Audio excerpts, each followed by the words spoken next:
মুখ্যমন্ত্রী বিধানসভায় দাঁড়িয়ে একেবারে স্পষ্ট করে দিয়েছেন তারাতলার এই বিপর্যয়ে কাউকে ছাড়া হবে না। তৃণমূল কংগ্রেসের পাপের ফলেই ঘটনা। সিটি অফ জয়কে কাটমানি তুলে তুলে তৃণমূল কংগ্রেস আজকে মৃত্যুপুরীতে পরিণত করেছে। গতকাল বিধানসভায় কি বলেছেন মুখ্যমন্ত্রী দেখুন।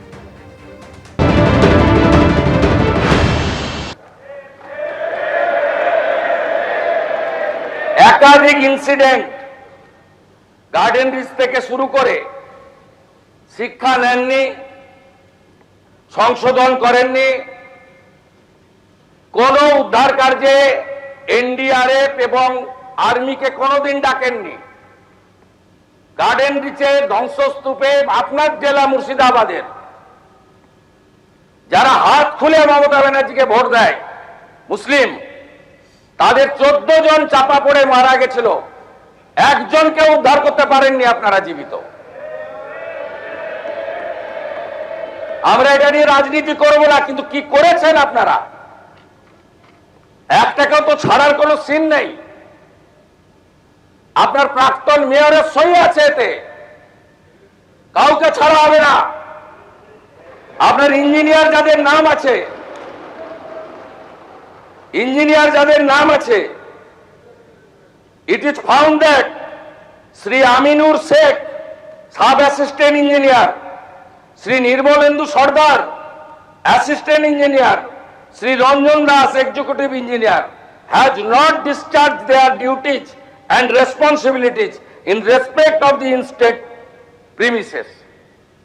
আমরা পুরো ফ্যাক্ট ফাইন্ডিং বের করেছি, কোনো ছাড়াছাড়ির সিন নেই।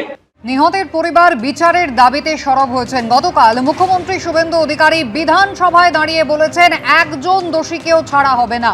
হুঁশিয়ারি দিয়েছেন তিনি। তারাতলা কাণ্ডে গ্রেফতার করা হয়েছে প্রাক্তন মেয়রের ওএসডি কালীচরণ বন্দ্যোপাধ্যায়কে। গতকাল রাত্রেই তাকে গ্রেফতার করা হয়। বর্তমানে পুরসভায় এমপি ল্যাডের ম্যানেজার এবং কন্ট্রোলিং অফিসার কালীচরণ বন্দ্যোপাধ্যায়। তারাতলা কাণ্ডে গঠিত এসআইটির হাতে গ্রেফতার হয়েছেন এই কালীচরণ বন্দ্যোপাধ্যায়। ফিরহাদ হাকিম মেয়র হওয়ার পরে তার ওএসডি হয়ে তার সমস্ত কাজই সামলাতেন এই কালীচরণ। তারাতলা বিপর্যয়ে কালীচরণ বন্দ্যোপাধ্যায়কে পুলিশ গ্রেফতার করলো। কেএমসিতে কি হয়েছে জানি, কালীকে তুললে সব বেরিয়ে যাবে। দুপুরে এই বিধানসভায় দাঁড়িয়ে এমন কথা বলেছিলেন শুভেন্দু অধিকারী। আপনার কেএমসিতে কি হয়েছে আমরা জানি না, আপনার কালীকে তুললে সব বেরিয়ে যাবে। কলকাতা কর্পোরেশনে কালী না বললে কোনো প্ল্যান হয় না। আর কালী অ্যাপয়েন্টেড বাই ক্যামাক স্ট্রিট, সবাই জানে। আর এই কালী বাইপাসের পাশে আপনাদের তৃণমূল ভবন বানাচ্ছে 200 কোটি টাকা দিয়ে, আর এখান থেকে টাকাটা তুলে ওখানে পাঠায়। আমরা সব জানি, সব বের করেছি, আমরা এফআইআর হয়েছে, আরো ব্যবস্থা নিচ্ছি। মুখ্যমন্ত্রী শুভেন্দু অধিকারী তিনি বিধানসভায় দাঁড়িয়ে গতকাল একাধিক অভিযোগ করেন এই কালীচরণ বন্দ্যোপাধ্যায়ের বিরুদ্ধে, যাকে ইতিমধ্যেই গ্রেফতার করা হয়েছে। কিন্তু কে এই কালীচরণ বন্দ্যোপাধ্যায়? ফিরহাদ হাকিম মেয়র থাকাকালীন তার ওএসডি বা অফিসার অন স্পেশাল ডিউটি ছিলেন। সূত্রের খবর 2003 সালে রেভিনিউ সার্ভিসেসে যোগ দেন কালীচরণ বন্দ্যোপাধ্যায়। 2006 সালে ডব্লিউবিসিএস এক্সিকিউটিভ পরীক্ষায় দ্বিতীয় হন, পুলিশের নিয়োগ পরীক্ষায় প্রথম হন। 2008 সালে পুলিশের চাকরিতে তিনি যোগ দেন। পরে 2009 সালে মিউনিসিপ্যাল সার্ভিস কমিশনে ডেপুটি ম্যানেজারের পরীক্ষায় প্রথম হন। যোগ দেন কলকাতা পুরসভার 9 নম্বর বোরোতে।